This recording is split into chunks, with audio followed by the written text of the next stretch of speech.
Oke, Assalamualaikum warahmatullahi wabarakatuh. Salam sosial. Wah, hari ini kita jumpa lagi di Popi Podcast Pak Rafli episode 2. Nah, hari ini kita kedatangan bintang tamu yang sangat luar biasa. Anak muda, sangat energik, ya, inspiratif bagi anak muda lainnya. Wah, pokoknya kalau dibilang sama perempuan, sosok orang ini, ya, sosok pemuda ini, itu idaman banget dah. Tapi sayangnya dia sudah ada yang punya, guys. Jadi yang perempuan ini lewat lah ya. Nanti dulu ya masalah itu. Oke, kita sambut saja. Inilah dia, Azhar Maulana. Silakan Azhar. Halo, Assalamualaikum. Waalaikumsalam warahmatullahi wabarakatuh. Wah, luar biasa nih. Apa kabar, Har? Sehat? Kabar baik, Alhamdulillah. Abang apa kabar? Alhamdulillah ya, sehat ya, Masya Allah ya. Ini kelihatan dari pipinya, dari apa tuh yang ada di situ tuh, one pack-nya tuh ya, sepertinya tambah-tambah sehat ya. Itu bukan karena sakit ya, tapi karena bahagia ya. Iya, Nah, benar sekali. benar sekali. Ini lagi di mana tuh kelihatannya orang-orang sibuk itu, kalau latar belakangnya tuh kayak selalu ada laptop ya, ada perhitungan uang gitu. Wah, Masya Allah nih, luar biasa. Lagi di mana nih Har ceritanya nih Har? Lagi di kamar. Lagi di kamar ya? Wah, Iya. luar biasa. Itu sepertinya lagi ini ya, lagi kerjain project-project baru nih kayaknya nih, luar biasa nih. Ya, Iya. oke teman-teman. Sebagai informasi saja, Azhar Maulana ini ya adalah pemuda yang sekarang masih menempuh pendidikan di universitas internasional ya, Iya. universitas internasional yang ada di Batam, teman-teman. Nah, dan sekarang sambil dia kuliah, dia juga memiliki sebuah usaha, yaitu kalau kita sebut kalau dikenal ya, itu memang saya semakin lama nih semakin mengikuti filosofinya yang diajarkan oleh tokonya Azhar ini ya. Nama sekaligus filosofi ya, bahwasannya simple itu keren. Wah, itu dia ya. Nah, luar biasa nih. Ada yang kurang, ada yang kurang. Ada yang kurang, apa Simple tuh to yang kurang? keren, simple to keren, gue banget. Simple itu keren, gue Gue banget. banget. Wah, Yoi. Masya Allah, luar biasa. Ini tinggal dikirimkan aja ya, nanti boleh di endorse nih, Popi ini. Siap, siap, siap, Nggak, siap, siap. Oke, Ar, sebagai perkenalan dulu, ya silakan kenalkan diri. Ini Azhar nih siapa, ya kan? Lalu apa namanya? Ya, silakanlah kenalkan diri sesuka hatinya. Silakan. Oke.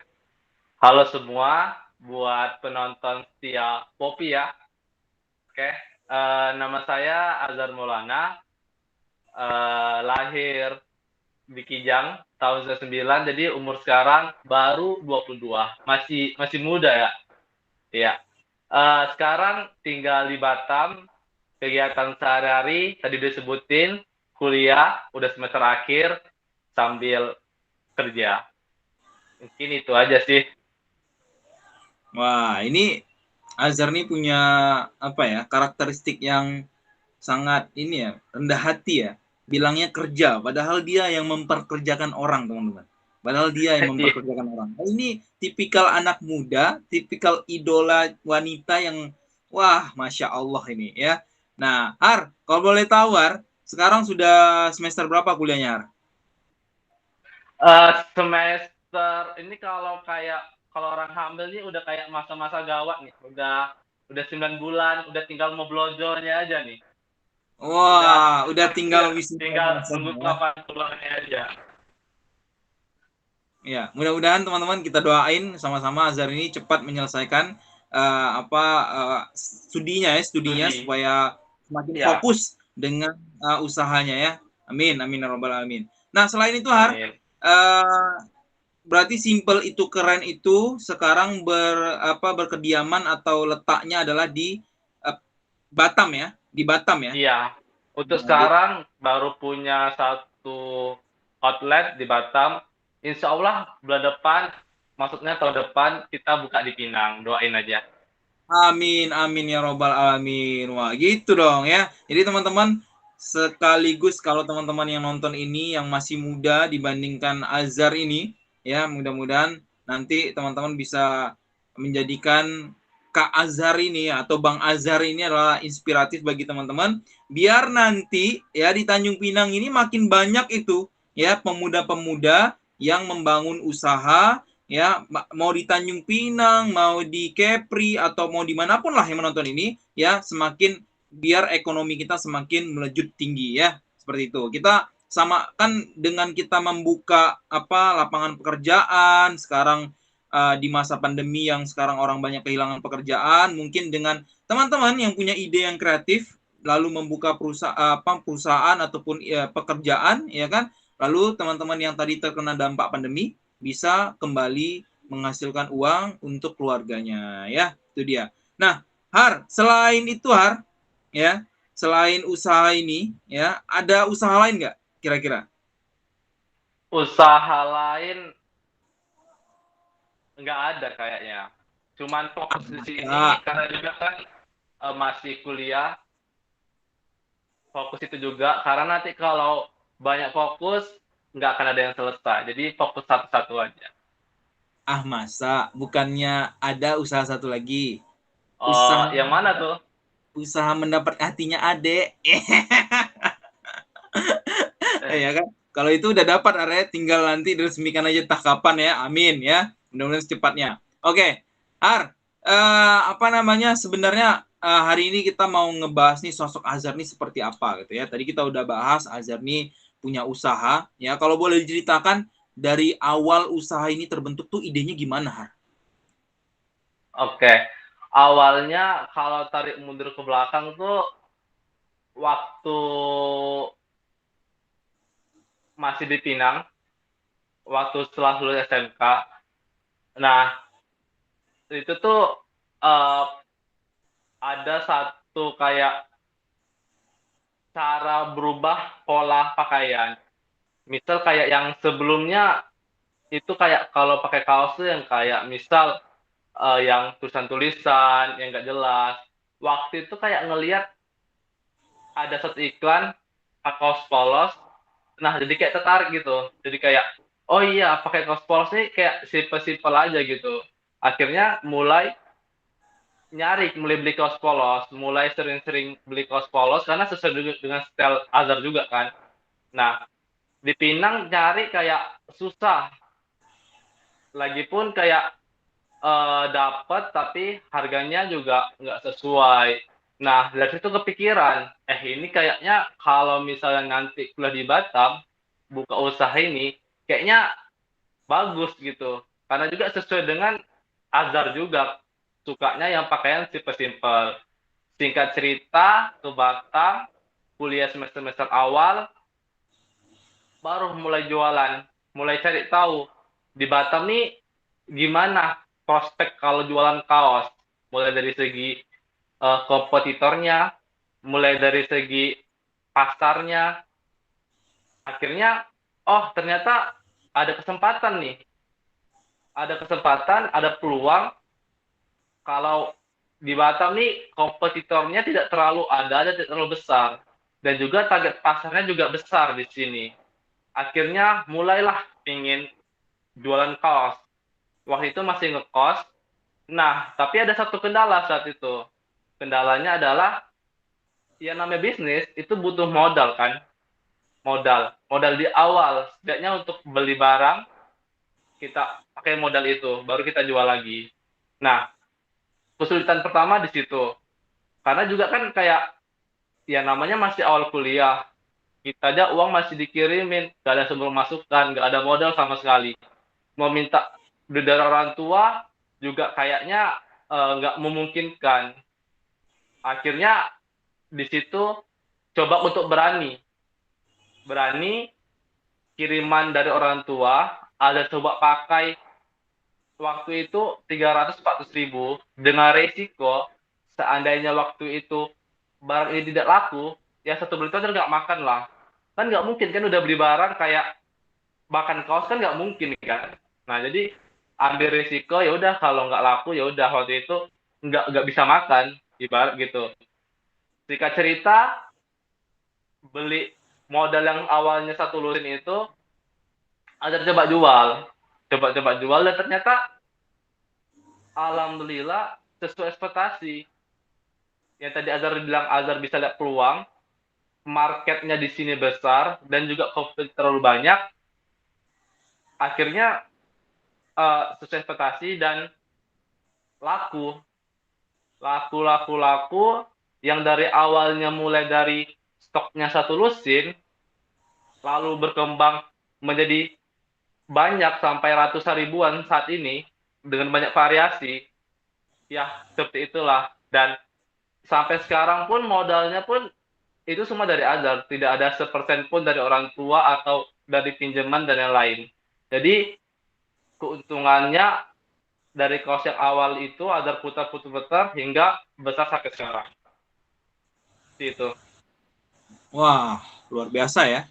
Masya Allah ya teman-teman. Mudah-mudahan jadi inspirasi nih bagi teman-teman. Nah, tapi yang menarik tadi, ya, berarti simple itu keren ini bukan hanya kaos oblong ya, Are? Bisa Iya, dijelaskan nggak? bukan. Apa saja itu yang menjadi bagian dari simple itu keren?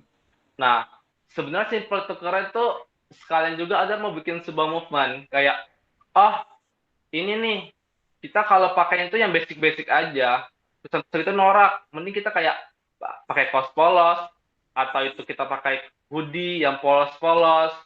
Nah, jadi kayak mengajak orang supaya merubah cara berpakaian mereka yang dari sebelumnya kayak kalau beli kaos yang tulisan yang apa-apa, udah kita pakai kaos polos aja gitu, lebih fleksibel karena bisa untuk dipakai apa aja kayak dari situ. Kalau untuk produknya kita sekitar sampai hampir 20 variasi, mulai dari kaos-kaos, hoodie-hoodie, seperti itu. Nah, Dari mulai kalau kaos, iya, kalau teman-teman mungkin penasaran dan mau lihat, nah mungkin nanti dicantumin aja IG-nya atau medsosnya atau webnya.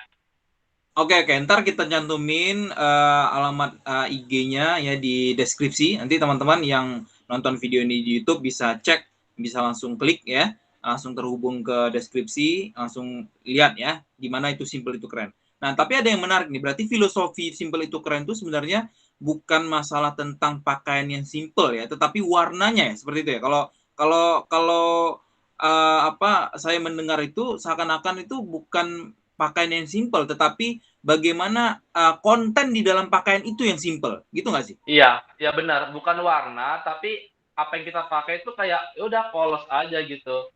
Nggak ada tulisan-tulisan dan nggak dan apa ya? Kalau norak sih kalau kayak tulisan-tulisan gitu. Apalagi kayak kita semakin apa? Semakin dewasa kalau pakai tulisan-tulisan apa-apa gitu kayak kalau ada sih enggak banget lah. Kayak udah kita kaos-kaos polos aja gitu.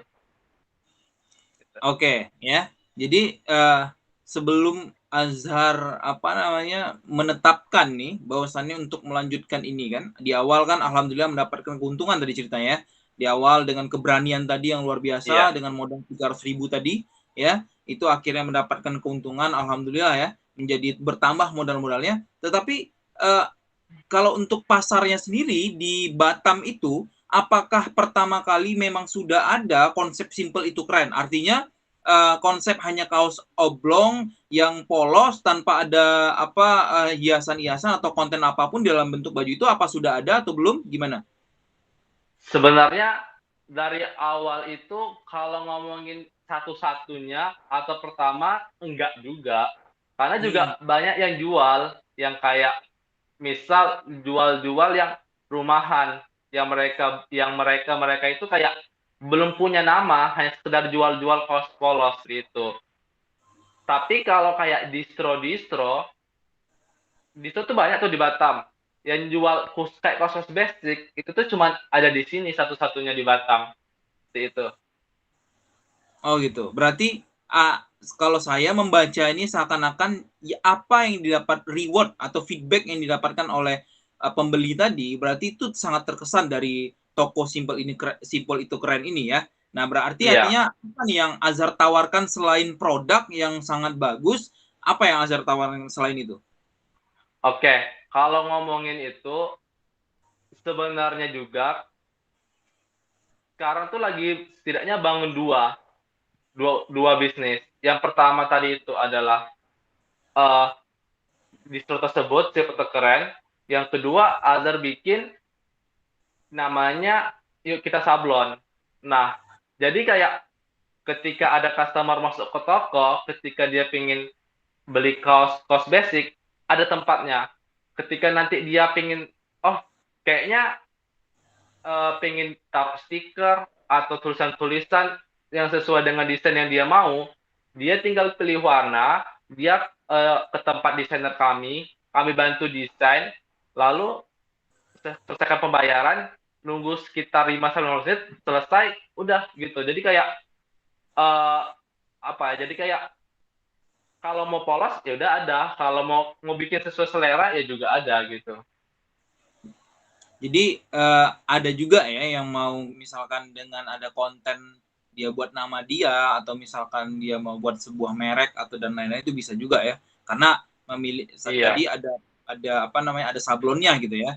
Nah, cuman yang iya, menarik itu kan artinya kan dalam penjualan ini kalau saya dengar kabar apalagi di bulan puasa kemarin menuju hari raya ya sedangkan orang itu di masa pandemi itu sedang turun-turunnya ya. Kalau dengar Azhar iya, kan itu tidak turun ya, tapi ya alhamdulillah ya, alhamdulillah iya. mendapat keuntungan. Nah, yang menarik itu apa yang Azhar jual selain produk tadi. Artinya kalau kita berbicara tentang sablon tadi berarti itu tetap berbicara produk. Apakah Azhar melakukan sebuah komunikasi yang intens dengan para pembeli walaupun dia tidak sedang membeli saat ini ya, atau Azhar membangun sebuah hubungan komunitas simple itu keren, ada nggak seperti itu misalkan apa nih Iya. kira-kira yang jual selain itu? Nah, benar. Nah, jadi kalau ngomongin antara customer dan brand, itu tuh bagi Azhar penting. Karena itu Azhar bikin eh, sebuah cara atau sebuah marketing. Azhar bikin yang namanya member card. Nah, jadi ketika ada customer yang membeli kaos, lalu juga dia mendaftar member, itu dia beli satuan pun udah jadi harga grosir. Nah, jadi kayak ketika customer itu punya member, maka dia akan selalu beli di tipe terkeren. Seperti itu. Ber- Berarti membership ini memang masih berpengaruh ya zaman sekarang ya. Iya, Ya. sangat berpengaruh. Dan kalau dibaca dari data, itu setidaknya 30-40% penjualan tiap bulan itu dari membership. Dan sekarang membership di Simple itu keren, udah hampir mencapai 500 orang aktif. Wah, masya Allah luar biasa ya. Jadi paling kalau tadi kita udah berbicara tentang strategi membership, lalu paling jauh nih ya kalau penjualan itu sampai mana sekarang? Daerahnya ya, daerahnya. Oke, kalau untuk target pasar, itu saat ini Batam. Karena terkendala daripada pengiriman. Kalau di Batam, kita mau keluarkan produk keluar Batam, katakanlah terdekat itu Pinang, itu dikenakan pajak yang agak memberatkan. Nah, karena itu nanti kami agar tuh bikin sebuah model bisnis, pemasaran kita tuh adalah dari outlet per outlet. Kita nanti buka cabang, entah itu. Katakanlah untuk sekarang di Kepri dulu, di Pinang atau di mana. Nah, jadi kayak sistem pemasarannya seperti itu. Jadi tetap harus membuat outlet ya, biar tadi pemotongan yang pajak-pajak tadi dan itu bisa harganya bisa sama ya, artinya bisa lebih Iya, murah ya. Oh, seperti itu. Oke. iya. Kita doakan mudah-mudahan semuanya lancar ya. Oke, Amin. ya tadi kita udah berbicara masalah bisnis. Ya, sekarang kita berbicara masalah kira-kira orientasi Azhar ke depannya apakah akan tetap menjadi bisnismen atau akan menjadi apa nanti ke depannya kira-kira? Oke, kalau masalah target ke depan, setidaknya aku sudah punya target jangka panjang, jangka menengah, jangka pendek. Kita mulai dari jangka pendek. Jangka pendek, setidaknya saat ini ada punya satu tanggung jawab yang perlu ada selesaikan, yaitu selesai kuliah, selesai studi S1, udah bebas, baru ada bisa fokus ke bisnis. Di bisnis ini, ketika ini menyajikan, tentu saja pasti ada akan terusin untuk membesarin. Tapi bukan tidak mungkin juga untuk merambah ke bisnis lain. Jadi Azhar kayak menjadikan ini sebagai jalan pembuka, langkah awal, sekaligus sambil belajar bisnis. Nah, seperti itu. Nah, setelah untuk jangka menengah, nantinya insya Allah pengen lanjutin studi entah itu S2, sambil juga bisnis.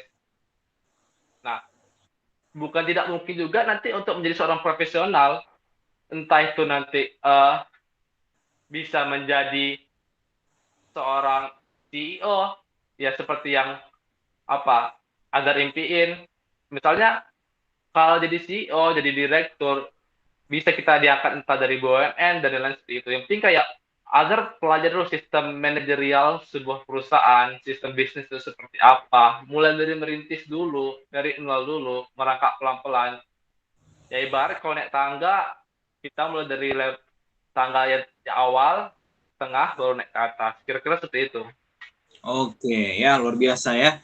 Itu kalau menurut saya nih, ya sebagai anak muda, Azhar ini sudah berpikiran yang sangat struktural ya, yang sudah mulai dari hal-hal kecil dipikirkan sampai menengah sampai dengan yang paling besar pun ya, target paling besar pun dia akan pikirkan. Dia telah pikirkan ya.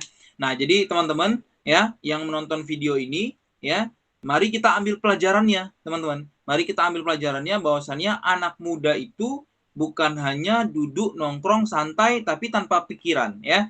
Maka hal yang paling penting yang harus kita bangun adalah sebuah pikiran ya. Pikiran itu terbukti ya telah membentuk kita, seperti apa aktivitas kita ya. Nah, contohnya ini ya Bang Azhar ya, Kak Azhar yang telah memperlihatkan dirinya selama ini bagaimana berkecimpung di dunia bisnismen ya, bagaimana berkecimpung di dunia kuliah ya, yang akhirnya dia coba kolaborasikan ya antara kuliah dan bisnis tadi ya. Nah, oke, kita masuk pertanyaan selanjutnya nih, Bang Azhar. Oke. Selanjutnya ini kalau Azhar sekarang sudah bisa dibilang sekarang sebagai anak muda yang punya prestasi lah ya di bidang bisnis ya. Kira-kira yang Azhar lihat dari anak muda Kepri ini apa sih yang mesti harus dibangun gitu? Apa sih yang mesti harus diperbaiki gitu? Ya, sebagai anak muda yang inspiratif lah. Gimana, Han? Oke. Anak muda ya. Aduh, yang Aduh, Azhar kenapa lihat tua ya? Udah tua atau udah merasa tua? bukan. Jadi Oke, oke. sebenarnya gini, anak muda zaman sekarang atau yang generasi Azhar itu tuh mereka pengen sesuatu tapi dengan cara yang instan, tidak melalui proses.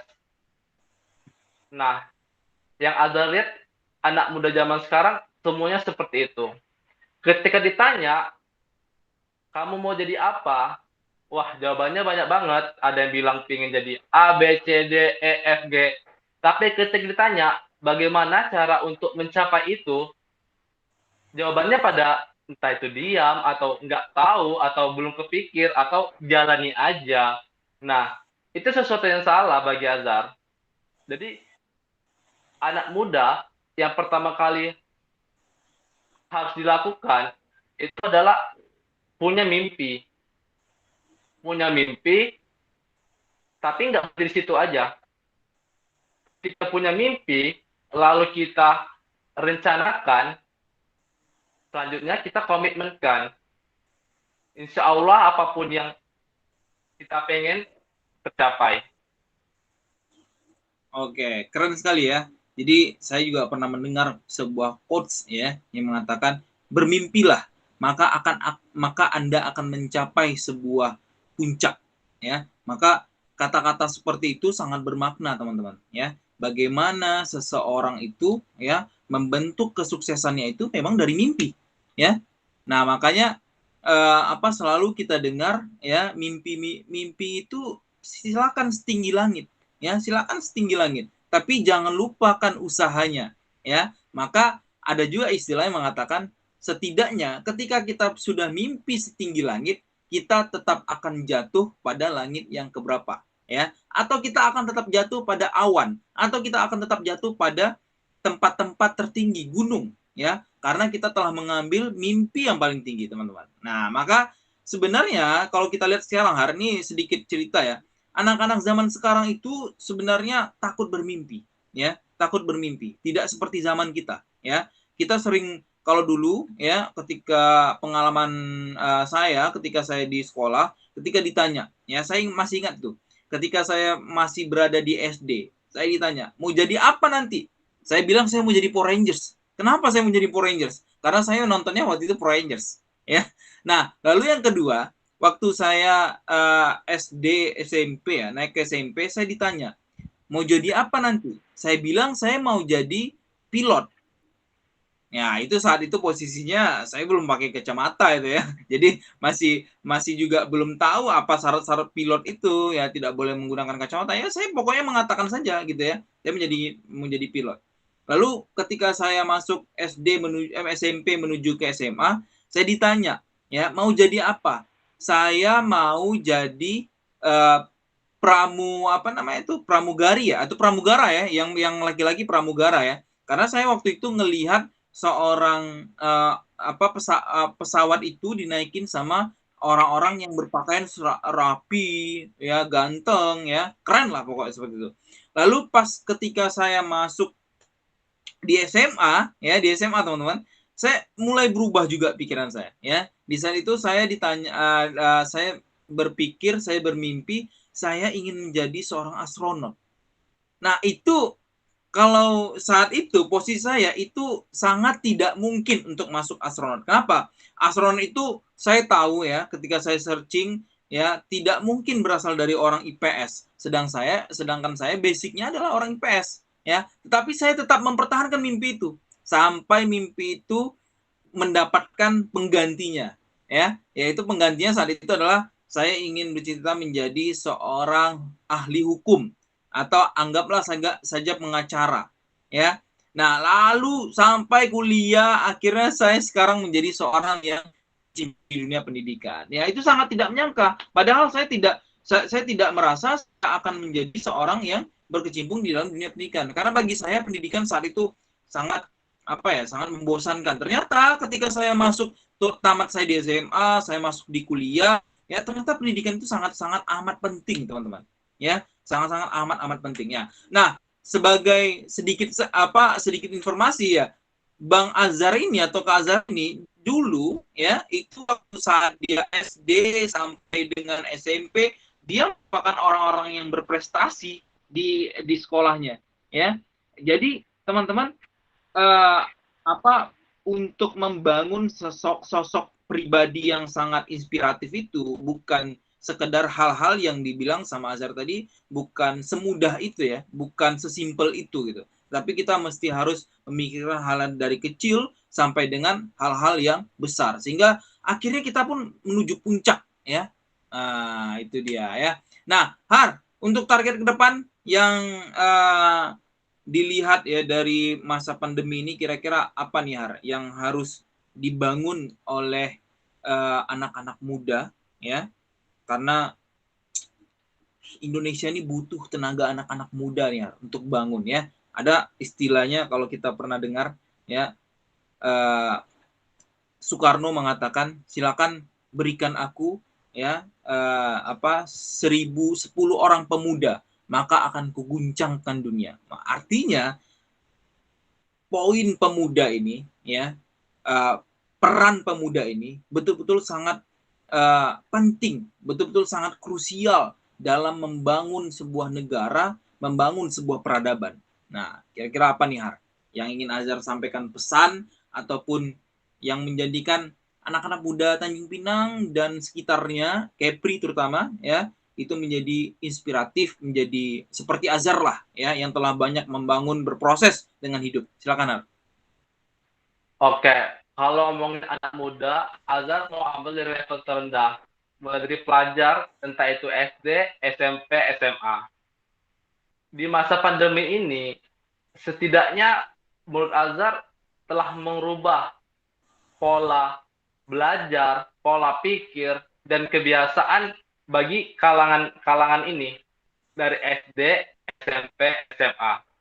Sebelum pandemi, kebiasaan sebelumnya adalah ketika bangun pagi, sarapan, pergi ke sekolah, belajar, sampai ke sore baru pulang. Setelah pandemi, maka pola ini dari yang sebelumnya gadget itu bukan sesuatu yang nomor satu, maka sekarang begitu nomor satu, kebutuhan terhadap gadget meninggi. Maka karena itu, pelajar sekarang bisa dibilang kecanduan ke gadget. Ada satu dua hal yang bikin kayak, oh, setelah belajar mereka akan beralih ke yang lain. Entah itu main game, entah itu, dan lain-lain lah pokoknya. Azhar itu berbahaya banget. Kalau ada dari lingkungan sekitar Azhar, contoh, katakanlah si A, dari pagi bangun, mereka sekolah, bahkan ada tidak mandi, langsung sekolah, atau belajar dengan tidak kondusif, tidak seperti ke sekolah, asal buka WA, mendengarkan, buat tugas, entah itu penulis dan lain, udah selesai. Waktu belajar sedikit, waktu bermainnya banyak. Setelah belajar, mereka akan bermain game. Setelah itu, tidur sore, malam. Di tengah malamnya, jam 10, jam 11, mereka bangun lagi. Mereka main game lagi, sampai ke subuh. Pas bangun lagi, mereka kurang tidur. Nah, banyak banget yang Azhar lihat, pelajar itu seperti itu. Dan itu bakal merusak generasi kita. Dari SD, SMP, SMA, terutama SMA, SMP. Nah, menurut Azhar, penting banget peran orang tua untuk melihat seperti itu. Dibatasi setidaknya. Jangan sampai nanti generasi muda kita ini, pelajar-pelajar ini, akan menjadi generasi yang yang tidak berkualitas, tidak bermutu gara-gara pandemi ini. Karena pandemi ini kan merubah salah satunya di dunia pendidikan adalah yang tadi Anda sebutkan tadi. Nah, seperti itu. Oke, berarti ya secara tidak langsung Azhar mengatakan bahwasannya pemuda ini harusnya bisa bertahan dalam kondisi apapun, ya, harus bisa menyesuaikan diri dalam kondisi apapun, ya, terutama dalam masa pandemi ini yang mungkin dahulunya tidak terlalu dituntut untuk mengerti atau untuk cakap terhadap teknologi, ya, dengan adanya pandemi ini, ya, kita dituntut untuk menjadi cakap teknologi, tetapi dengan tanda kutip, bukan berarti kita mengenyampingkan hal-hal yang penting, ya, artinya seperti belajar tadi, ya, artinya seperti beribadah dan lain-lain, ya, maka itulah dulu yang dipentingkan. Maka dengan kita melengkapi, ya, kehidupan kita, ya, kita banyak sisi yang kita perbaiki dari mulai belajar. Pandemi ini kan sebenarnya mengajarkan kita banyak hal, ya, banyak hal. Bisa kita bercengkerama dengan orang, terutama keluarga kita yang awalnya kita penuh dengan kesibukan dan lain-lain, ya, lalu misalkan saling menghargai, ya, dengan banyaknya donasi-donasi yang diberikan oleh orang-orang baik di luar sana, ya, itu adalah tanda bagaimana tingkat penghargaan kita terhadap orang itu semakin tinggi, ya, tingkat menghargai seseorang itu semakin tinggi. Maka untuk itu teman-teman, ya, mari kita sama-sama ambil manfaat dari momen pandemi ini, ya, tetapi tetap dalam menjaga protokol kesehatan, ya, tetap menjaga hubungan yang sangat baik, ya. Nah, walaupun kita terpisah jarak, ya, sekarang walaupun kita tidak bertatap muka, tidak bisa bersalaman dan lain-lain, tapi itu kalau dapat tidak membuat kita jauh, ya. Maka teman-teman, inilah dia Poppy dan inilah dia Azhar Maulana. Sampai jumpa di Poppy episode 3. Terima kasih Azhar Maulana sudah bersedia hadir di sini, ya. Lain kali kita jumpa lagi, sangat asik sekali ini omongan kita hari ini. Mudah-mudahan di depan kita bisa memperpanjang omongan kita, bahkan yang lebih penting lagi, ya, bahkan yang lebih luas lagi, ya, bahkan mungkin tentang masa depan dan lain-lain, ya, dan prospek Azhar ke depannya bagaimana, ya, nanti kita bahas ke depannya. Mudah-mudahan ada episode yang akan kita jumpai lagi untuk Azhar Maulana. Terima kasih. Ini dia Poppy. Assalamualaikum warahmatullahi wabarakatuh. Salam sosial.